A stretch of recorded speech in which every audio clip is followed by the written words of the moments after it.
بعد أن تثاقلت خطاهن وفي فترة استراحة قصيرة وتشاور في الرأي، يتفق هؤلاء القادمات من أرض العراق أن يتراجعن عن قرارهن بالصعود إلى غار ثور بعد اجتيازهن المنتصف الأول من الجبل بنجاح.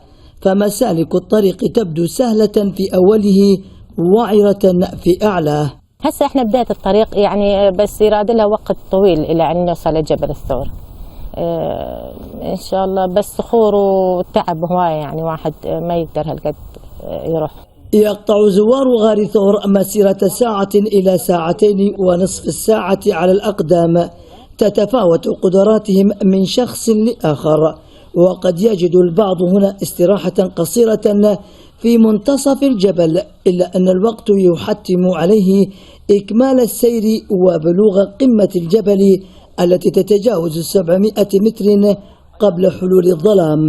زرت الغار ورأيت وين باضة الحمامة ووين العشعش العنكبوت على باب الغار كيف ما نشوفها نياهي. ثم دخلت إلى داخل الغار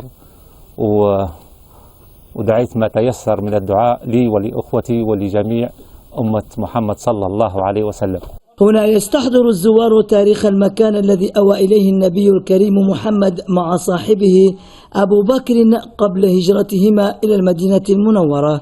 3 ليال كانت كفيلة بوضع تفاصيل الهجرة، وكفار قريش يمشطون الموقع عن يمينهم ومن فوقهم بحثا عنهما. جيت هنا عشان أشوف جبل الثور، وسويت فطور هنا برمضان، وما شاء الله كله مبروك وكويس، والحمد لله كل الناس كويس هنا. غار ثور عبارة عن صخرة كبيرة الحجم متكئة على صخور صغيرة لها فتحتان من جهة الغرب وأخرى من جهة الشرق، ولها تجويف داخلي يصل ارتفاعه إلى 1.25 متر، وقد اكتست بكتابات وعبارات خطها زواره كل بلغته ولهجته. وحتى في هجعة الليل لا تنقطع مسيرة الزوار للموقع، والمكوث عنده تكاد لا ترى سوى فلاشات كاميراتهم تضيء عتمة المكان وعلى فوهة الغار. من داخل غار ثور، خميس الزهراني، العربية.